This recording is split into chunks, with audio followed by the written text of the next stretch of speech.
Amigos, a supermesa redonda de mudanças climáticas contra as certezas pelo debate científico. Esta mesa brasileira de mudanças climáticas apresenta as contestações ao consenso do aquecimento global e das mudanças climáticas, atribuídas especialmente às ações humanas. Os cientistas, pesquisadores e divulgadores apresentarão fatos contestadores de difícil refutação. Estão presentes nesta noite os senhores Mário de Carvalho Fonte Neto, engenheiro agrônomo especialista em biocombustíveis e bioenergia, responsável pelo blog A Grande Farsa do Aquecimento Global. Geraldo Luiz Vino, geólogo com especialização em geologia de engenharia, ex-consultor ambiental e diretor do Movimento de Solidariedade Ibero-Americano. Autor do livro A Fraude do Aquecimento Global, como um fenômeno natural foi convertido numa falsa emergência global em 2009. Também teremos o professor Luiz Carlos Baldissero Molion, PhD, professor do Instituto de Ciências Atmosféricas da Universidade Federal de Alagoas, membro da Comissão de Climatologia da ONM. Também teremos a palestra do Sr. Mark Kennedy Land, formado em administração pela Universidade Americana de Amherst College, empresário e palestrante da Casa do Saber, FGV, Babson College, em Boston, nos Estados Unidos, organizador do evento internacional do Centro de Liderança Pública CLP sobre o aquecimento global em 2008. Participante do evento The International Conference on Climate Change de Nova York, também de 2008. Também teremos a ilustre presença do professor livre-docente Francisco Vecchia, professor livre-docente da Escola de Engenharia de São Carlos da USP, vice-diretor do Centro de Recursos Hídricos e Ecologia Aplicada, coordenador da Estação Climatológica do campus. Também temos a ilustre presença do professor Kenitiro Sugil, professor titular e emérito do Instituto de Geociências da Universidade de São Paulo, professor titular da Faculdade de Guarulhos, pós-graduação em análise geoambiental. Também estamos esperando a presença do professor Elvio Rodrigues Martins, professor doutor da Geografia da USP. Também temos a presença de Guilherme Poli Rodrigues, que é geógrafo da USP, mestrando no programa de pós-graduação de Geografia Física, pesquisador da área de variabilidade climática e as suas políticas mitigatórias. Também temos a presença do aluno de graduação Marcelo Santos Rodrigues de Gabô, graduando em Geografia da Universidade de São Paulo e é pesquisador da variabilidade dos ciclones tropicais no leito do Atlântico. Finalmente, a minha presença aqui, como o chairman do evento, professor Ricardo Augusto Felício, professor doutor de Climatologia do Departamento de Geografia da Universidade de São Paulo, pesquisador da área de Climatologia Antártica e Variabilidade Climática. Fazemos logo de cara aqui uma ressalva quanto ao uso, aliás, o mau uso da palavra cético, que ganhou uma constatação negativa e para qualificar os críticos do aquecimento global antropogênico. Acontece que todo cientista que se preza deve ser um cético permanente quanto ao estado do conhecimento científico. A ciência também não é estática e essa evolução depende de um ceticismo crítico e saudável. Agradecemos também a presença do Henrique Dimiterco, do site Mídia Mais, que ajuda as nossas divulgações. Então, vamos convidar agora para iniciar o nosso evento o senhor Mário Fontes com a apresentação Um balde de água fria no aquecimento global. Muito obrigado.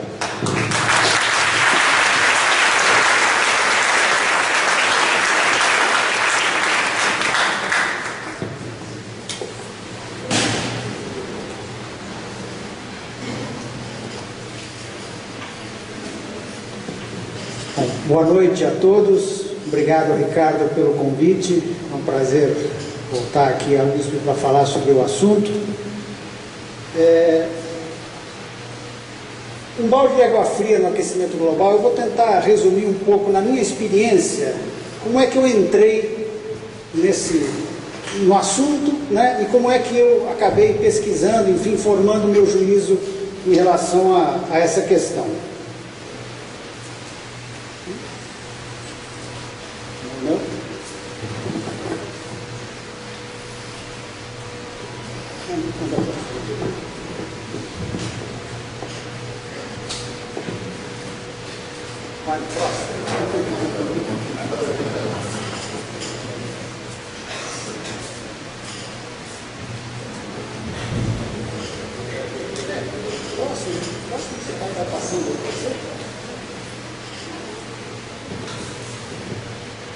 Como começou, então, essa história?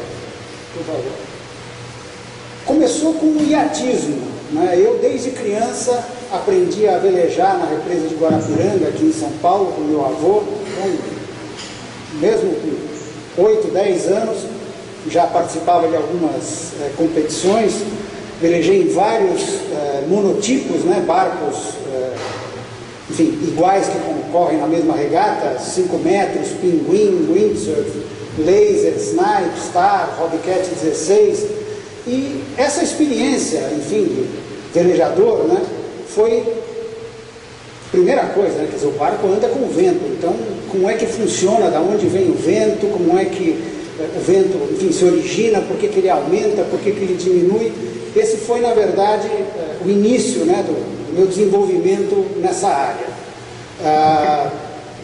Eu passei a velejar também em veleiros de oceano, onde a gente passa, às vezes, vários dias embarcado, e aí você tem que ter uma preocupação com a questão da previsão do tempo. Quer dizer, vai entrar uma tormenta, não vai?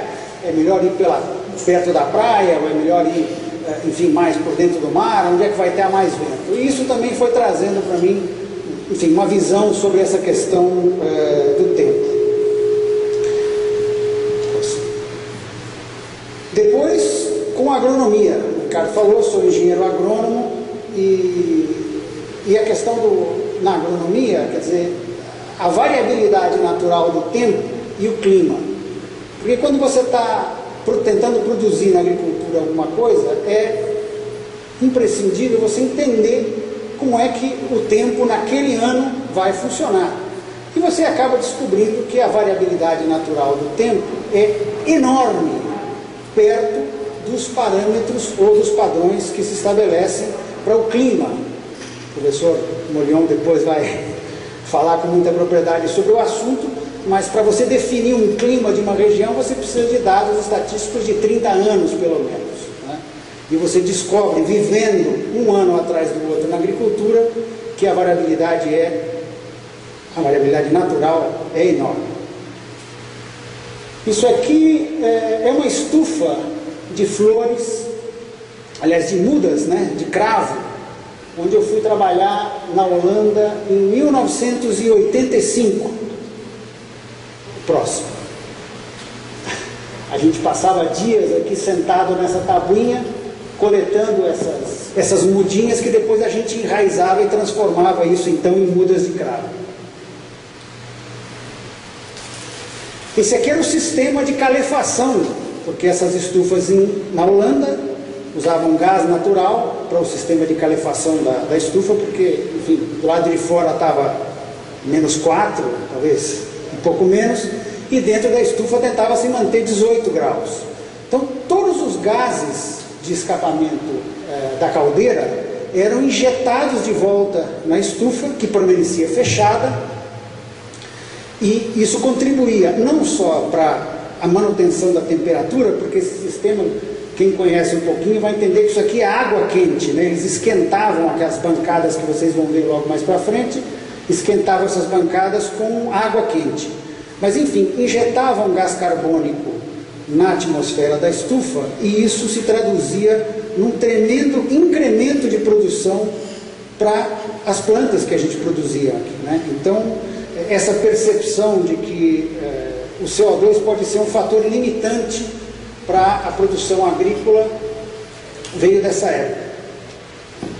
Isso aqui já é em Itapetininga, aqui no interior de São Paulo, quase 10 anos depois, uma fazenda que eu montei, era de produção. Isso aí eu usei aqui o cravo para ilustrar, né? Antes eram mudas de cravo, aqui está o cravo em produção.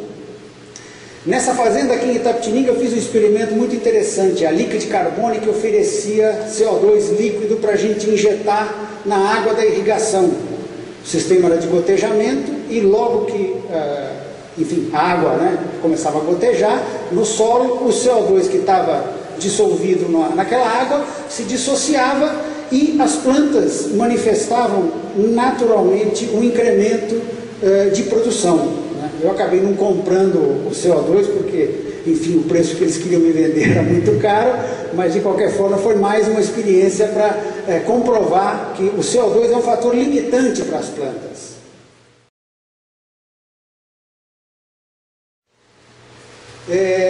Nessa época também em Itapetininga teve uma experiência muito interessante. Eu, por força das necessidades, me tornei radioamador.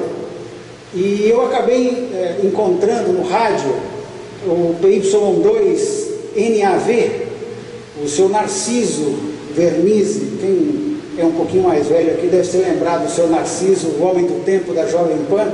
Ele morava em São Roque, e da estação dele para Itapetininga, enfim, a gente tinha uma comunicação muito frequente.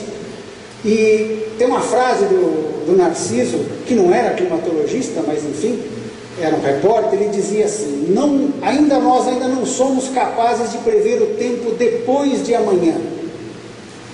Quer dizer, 24 horas era mais do que suficiente para subverter todos os modelos que existiam naquela época. Vamos adiante. Aí eu me deparei com um filme. Quem não assistiu, por favor assista. Está disponível no meu blog, o endereço vai aparecer no final. Recomendo a todos que assistam, muito interessante. Eu fiz legendas em português para esse filme. Eu mexi lá no YouTube, enfim, acabei entrando numa outra área. E criei um blog, né, que é A Grande Farsa do Aquecimento Global. Em 27 de março de 2008 eu coloquei esse blog no ar. Ele teve já mais de 53 mil visitas. Ele tem 87 posts, 144 comentários.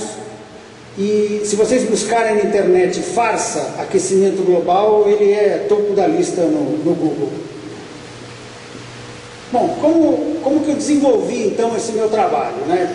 Fundamentalmente pesquisando na internet filmes, o próprio The Great Global Warming Swindle, Uma Verdade Inconveniente, Not Evil, Just Wrong, um filme que é inédito aqui no Brasil. A gente fez no ano passado, o Mark estava comigo na Casa do Saber, uma apresentação pública e grátis, né? Enfim, com um debate muito interessante, porque tinham dois para falar pró, dois para falar contra. Muito interessante.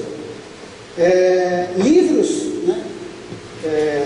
Enfim, não vou citar aqui os livros, vou tentar andar um pouquinho mais rápido. Artigos, relatórios, né? Tem um relatório muito interessante aqui, que é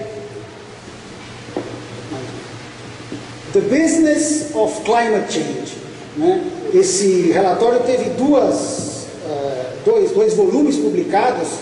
Ele foi publicado pelo pessoal do Lehman Brothers. Quer dizer, eles não foram capazes de prever a própria quebra e queriam fazer previsões do tempo daqui a 50 ou 100 anos. Quer dizer, é um negócio complicado. Seminários, né? Participei inclusive dos 2 seminários aqui que o Mark organizou, muito interessantes, com Bjorn Lomborg e Patrick Michaels, estiveram aqui no Brasil. Ricardo Hausmann também esteve aqui no outro evento do CLP. Umas palestras, né, como, por exemplo, a do professor Carlos Nobre, do INPE, fez uma palestra sobre mudanças climáticas no Brasil, na Casa do Saber. Eu fui a essa palestra. Fiz, ao final, alguns questionamentos que ele não foi capaz de me responder. E, por fim, a minha atividade profissional como engenheiro agrônomo, enfim, trabalhando na área de biocombustíveis. Tem alguns fatos marcantes que eu gostaria de assinalar para vocês, na minha pesquisa, né? O primeiro deles, a população de seres humanos na Terra. Bom, o contraste, não sei se dá para vocês verem bem aqui, mas isso é uma estimativa do World Odometers.info, está disponível na internet esses dados. Vou aqui grosseiramente, quer dizer, no ano 1 da era cristã, a população mundial era estimada em 200 milhões, né? E em 1500 ela era pouco mais de 450 milhões. E a gente vê, quer dizer, 1650 chegou a meio milhão, em 1804 a 1 bilhão, então demorou 154 anos para dobrar a população da Terra. depois em 1927 para 2 bilhões, em 1963, quando eu nasci, né, a Terra tinha 3 bilhões de habitantes, em 75, 4, em 87, 5, em 99, 6, quer dizer, em 39 anos, tinha dobrado a população da Terra. E se a coisa seguir, né, quer dizer, em 2013 agora nós vamos ter 7 bilhões de pessoas, 2027, 8 bilhões, 2045, se eu chegar até lá com 85 anos, quer dizer, na minha existência, onde haviam haverão 3, né? 3 pessoas, onde antes havia uma demandando recursos que eu talvez quando nasci não demandava, né? Enfim, não existia uma série de porcarias que a gente tem hoje aqui, celular, enfim, um mundo completamente diferente, mas esse pessoal vai comer, vai se vestir, né? Uma camiseta aérea e uma chinela havaiana pelo menos para cada um, tá certo? Um outro aspecto, enfim, que eu comecei a questionar, né? Eu sei que isso aqui vai ser abordado mais para frente aqui, então não vou me estender muito, mas basicamente também nesse período que eu estava abordando, os últimos 2000 anos, existe um consenso, se é que a gente pode falar de consenso nessa matéria, de que a temperatura média do planeta já foi mais quente do que é hoje e também já foi mais fria. Quer dizer, uma variabilidade natural, até então não havia a influência, como a gente viu aqui, tão poucas pessoas, não havia essa influência tão dramática sobre o clima, e no entanto, naturalmente, a temperatura aumentou e a temperatura diminuiu. Existem vários fatores que desenvolvem isso. Tem aqui uma ilustração muito interessante, quer dizer, na segunda metade do século XX, segundo os cálculos oficiais aqui, oficiais da NASA, a gente tem que colocar isso hoje entre parênteses, a temperatura média subiu 0,4 graus Celsius.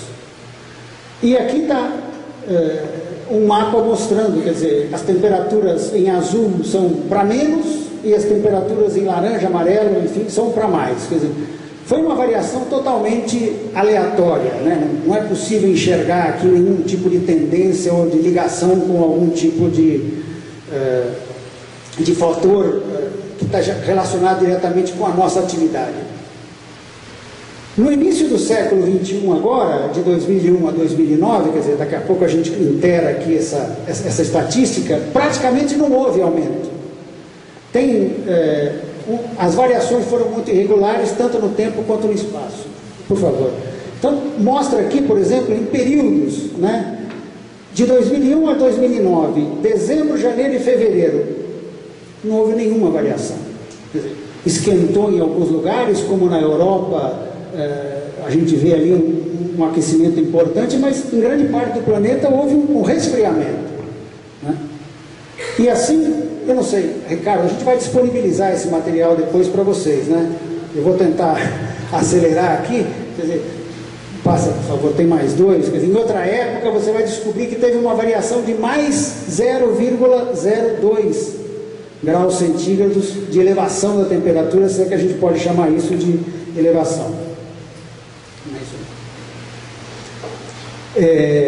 Esse aqui é um gráfico interessante, que inclusive está no filme, né, que mostra que a maior parte da elevação da temperatura, desde, enfim, século XIX até os dias de hoje, grande parte dessa elevação ocorreu até 1940, quando, enfim, o mundo tinha muito pouca gente, antes da guerra, né, a atividade econômica e a produção de gás carbônico, enfim, gases de estufa da atividade humana era mínima. Derretimento ou congelamento, né? Então, a Universidade de Illinois tem um departamento de ciências atmosféricas, o grupo de pesquisas polares, Criosfera hoje. Coloca o gráfico aqui, ó. Então, no hemisfério norte, a quantidade de gelo que se forma sobre o oceano. desde 1979, que existem satélites rodando em volta da Terra e que fotografam dia a dia a calota polar do norte e do sul, né, e medem a superfície de gelo. Então a gente nota que, por exemplo, há uma variação de 15 milhões de quilômetros quadrados no pico do inverno, há 5 milhões de quilômetros quadrados no pico do que seria o verão no Ártico, né? Como todo mundo imagina que sabe, ainda mais no departamento de geografia, o Oceano Ártico, na verdade, não tem nada por baixo do gelo, é simplesmente uma calota de gelo flutuando sobre o oceano. No hemisfério sul, a gente vê a variação muito maior, quer dizer, de 16 milhões de quilômetros quadrados para 2 milhões de quilômetros quadrados. Por ano se derretem 2 Brasis, a superfície de gelo equivalente a 2 Brasis só no hemisfério sul, que se forma todo ano e que derrete todo ano também. Adiante. Isso aqui é uma somatória do gelo que tem no Ártico com o gelo que tem na Antártida, né? E aqui a gente enxerga nessa somatória, quer dizer, quem for capaz de identificar aqui de 79 para cá alguma tendência, vocês vão me desculpar, mas aqui não tem tendência nenhuma, certo? Existe uma variação cíclica natural, é inverno, é verão, é primavera, é outono, e é isso que a gente enxerga. A Universidade de Bremen, na Alemanha, também tem um Instituto de Física Ambiental, um projeto Polar View. Esse, inclusive, dá para acessar do celular. Isso aqui é a imagem, a imagem diária, né, transformada num filminho, como é que recua o gelo no Ártico e como ele avança também de ano para ano. Quer dizer, a gente observa aqui uma variação natural, quer dizer, não sei, a gente falou aqui a quantidade de área que derrete, né, no gráfico de trás, por exemplo, somando do norte com do sul, dá 20 e tantos milhões de quilômetros quadrados. Bom, é o que acontece todo ano, né? A gente ouve aí no Jornal Nacional e outros que fazem, enfim, tempestade num copo d'água, uma placa de gelo de 400 quilômetros quadrados. Gente, 400 quilômetros quadrados é nada. Certo? Isso aqui acontece todos os anos. Dá uma pulada, que assim a gente vai para dar uma olhada no hemisfério sul, como é que funciona. Não vai? Vamos esperar ele terminar. É rapidinho, porque não tem... A gente vê aqui, né, a famosa passagem do norte, né? Vamos ver. E a gente testou. Aqui é o hemisfério sul, quer dizer, no hemisfério sul, na Antártida, existe um continente, né? 90% do gelo da criosfera está na Antártida, e esse que você vê flutuando em volta do continente é o gelo que se forma sobre o mar todos os anos. Ele se forma no inverno e ele derrete no verão. Então, estamos vendo aqui um ciclo absolutamente natural.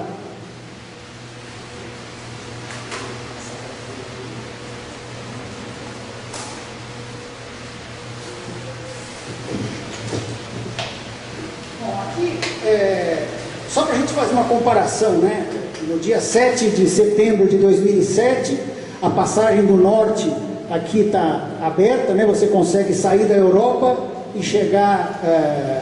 enfim, no Alasca, contornando a América do Norte por cima, né? E a gente vê aqui a Antártida com quase um pico de gelo formado em torno dela. E aqui numa outra época diferente, quer dizer, pouco gelo na Antártida e o Oceano Ártico praticamente todo congelado. Enfim, é impossível, né? A não ser atravessando por cima do gelo, você chegar da Europa até o Alasca, por exemplo. E o CO2, quer dizer, eu não vou me estender muito mais aqui, porque eu sei que eu já estou avançando no tempo. Quer dizer, a questão do CO2, e como eu já comecei a comentar com vocês, o CO2 não é um poluente. O CO2 e a água são essenciais para a fotossíntese e para a vida, tal e como a gente conhece. Quer dizer, não sei se em outro lugar do nosso universo tem vida de outro formato. Aqui neste planeta, no planeta Terra, a vida é baseada num ciclo de carbono, e o CO2 que tem na atmosfera é fundamental, essencial para o funcionamento da nossa vida. Então, querer imaginar que o CO2 pode vir a ser um poluente, quer dizer, é uma confusão que os menos esclarecidos fazem entre o monóxido de carbono, que de fato é um poluente e é um veneno, né, com o dióxido de carbono, que é um gás incolor, inodoro, insípido, enfim, não faz nenhum mal, né? Naquela época, acho que eu cheguei a comentar isso com vocês, naquela época lá na Holanda, a concentração de CO2 dentro da estufa atingia 1.500 ppm, quando aqui fora tem, bom, pelos números atuais, aí 380 ppm de CO2. E não havia nenhum efeito em quem estava trabalhando na estufa, né? Recentemente foi publicado um artigo também de um estudo feito na Inglaterra, que mostra que nas salas de aula na Inglaterra, no inverno, que as janelas permanecem fechadas, pouco antes do recreio, a concentração de CO2 dentro da sala atinge 2.000 ppm. E as crianças inglesas não estão padecendo de nada por isso. Isso aqui é um gráfico mostrando nos últimos 600 milhões de anos como parece que variou a concentração de gás carbônico na atmosfera. Quer dizer, para ser assim, bem raso, quer dizer, já teve 7, 10 vezes mais gás carbônico do que a gente tem hoje em dia. Vou pegar aqui o período Jurássico, que é muito fácil de identificar para quase todos vocês. Quer dizer, a era dos dinossauros. Se os dinossauros estivessem no planeta hoje, eles comeriam a vegetação que está no planeta em menos de um ano, né? Naquela época, o desenvolvimento vegetal era muitíssimo maior do que é hoje, e era isso que, na verdade, permitia o desenvolvimento daqueles animais. Aqui mostra aquele mesmo gráfico e uma função da temperatura, né? Enfim, professor, depois não vamos estender muito nisso aqui, mas a gente não consegue enxergar nenhuma correlação entre a variação do gás carbônico e a quantidade de gás carbônico disponível na atmosfera e a temperatura, né? Se a gente for olhar, inclusive aqui, o mundo passou muito mais tempo numa temperatura média de 22 graus, que significa que não tem nenhum gelo no Oceano Ártico e que não tem praticamente ou pouco gelo na Antártida, e pouquíssimo tempo, quer dizer, nós estamos mais perto do frio do que do calor, né? Se tivesse que apostar se vai esquentar ou esfriar, olhando para esse gráfico eu aposto que vai esquentar, mas não sei se vai ser agora. Bom, vamos passar, porque senão a gente vai... Isso aqui é um emblema, né? Quer dizer, no filme do Al Gore, ele mostra esse gráfico aqui, passamos aqui, e mostra depois uma relação entre o gelo, né? E a gente descobre aqui, são 650 mil anos, e o que a gente conclui, né? Bom, uma está relacionada diretamente com a outra, mas você não sabe quem é causa e quem é efeito, né? O que os cientistas que pesquisam sobre o assunto sabem é que, na verdade, a temperatura induz, aumenta a temperatura, aumenta a quantidade de CO2 na atmosfera, e quando diminui a temperatura, diminui essa quantidade também. Ou é o contrário, professor? Professor, é assim, né? Esquenta, aumenta, esfria, diminui. E a gente não vê aqui, né, esse leque que existe, quer dizer, quem é causa, quem é efeito. Aqui está óbvio que um é efeito do outro e não causa. Vamos passar.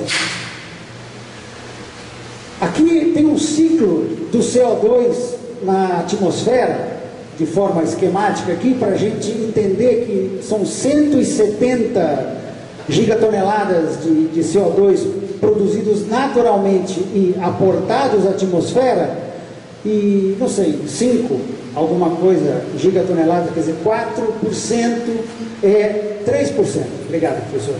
3% seria a contribuição humana a quantidade de CO2 que tem na atmosfera. Quer dizer, reduzir em 10% ou em 20%, 20% de 3%, não sei, isso não tem efeito, não temos nem equipamento capaz de medir esse efeito.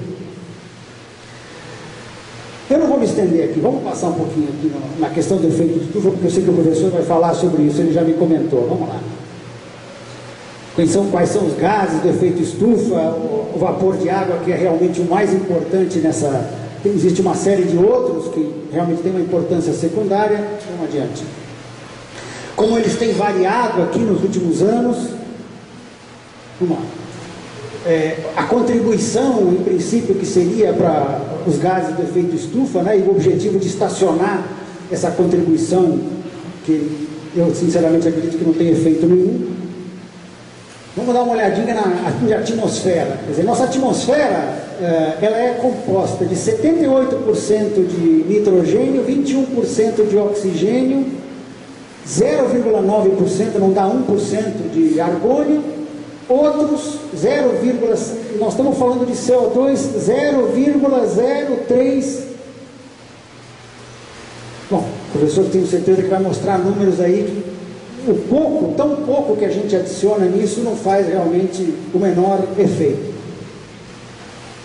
Vamos adiante.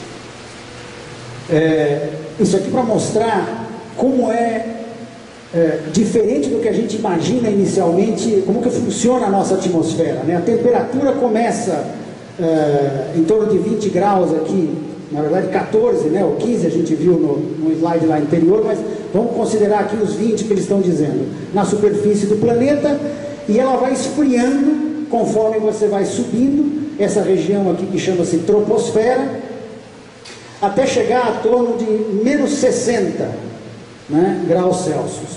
E depois ela vai aquecendo levemente, até essa região aqui da estratosfera, né? Então a gente tem muitas turbulências nessa região mais baixa, na troposfera, e tem uma atmosfera relativamente tranquila na estratosfera. E assim a gente vê que, por exemplo, a entrada dos ônibus espaciais, das naves espaciais, enfim, elas percorrem uma atmosfera que lá fora tem 1000 graus. Quer dizer, a temperatura varia desse jeito.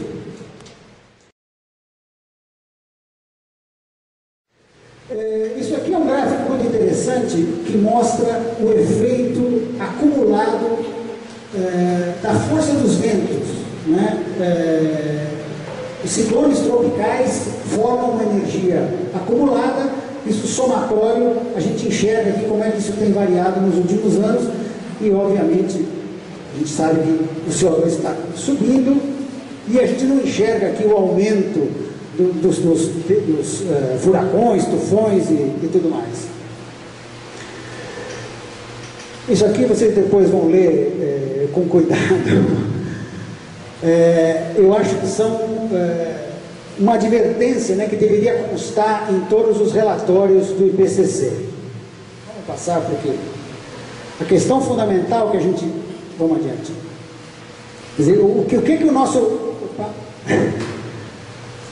Volta lá. Volta mais. Dá para ver pouco aqui, na verdade a sequência mostrava o planeta de dia e essa sequência aqui mostra o planeta de noite. Quer dizer, qual é a questão fundamental aqui? É a geração de energia, né?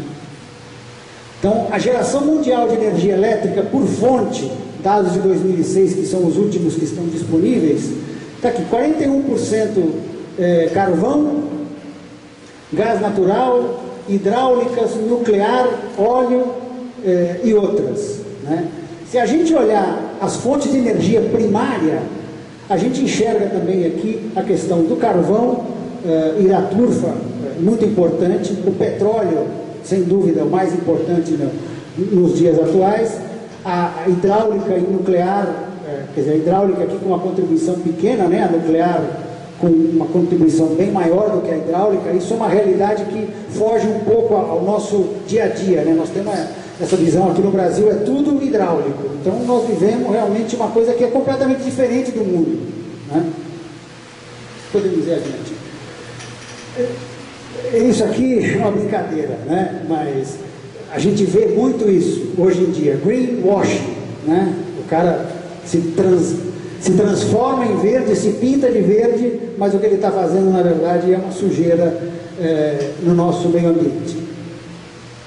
Vamos passar isso aqui, porque acho que não dá nem para comentar. Isso aqui vai estar disponível depois para vocês. Umas conclusões aqui. Eu sou um cético, obrigado pela ressalva no início, Ricardo, um cético moderado, né? Eu acredito que o aquecimento ou o resfriamento global é natural, é cíclico e fundamentalmente governado pelo Sol. Tenho certeza que depois vocês vão ver a correlação que existe entre o Sol e as temperaturas na Terra. O homem praticamente não tem influência, no meu ponto de vista. A sustentabilidade, que é uma palavra que está muito na moda hoje em dia, né? E o custo das soluções propostas. Tem um grupo que se reúne em Copenhague, né? Inclusive organizado por um amigo nosso, o Bjorn Lomborg, que criou esse consenso de Copenhague. Então, vou mostrar um pouquinho quais são as conclusões desse consenso de Copenhague. Quer dizer o seguinte: quanto nós vamos investir de dinheiro e quanto isso vai dar de retorno. O retorno não é retorno financeiro, mas é retorno em termos de bem-estar para a população e tudo mais. Então, eles chegaram à conclusão que a melhor coisa para se fazer é investir em micronutrientes, adicionar zinco, adicionar iodo no sal, quer dizer, é o mais barato e que transforma isso em bem-estar para a população. Em segundo, o comércio livre. Em terceiro, investir em vacinas. O quarto seria pesquisa e desenvolvimento na agricultura. Bom, tem uma série de outras e a gente chega aí em 14º, né? Essa lista está disponível, inclusive, no blog dele lá do Conselho de Copenhague, pesquisa e desenvolvimento em tecnologias energéticas com baixas emissões de CO2. E aí vem mais uma infinidade de itens. O 30º item da pauta do Consenso de Copenhague seria a redução de emissões de CO2. Quer dizer, tem 29 coisas mais importantes ou mais interessantes para fazer com o dinheiro do que reduzir as emissões de carbono.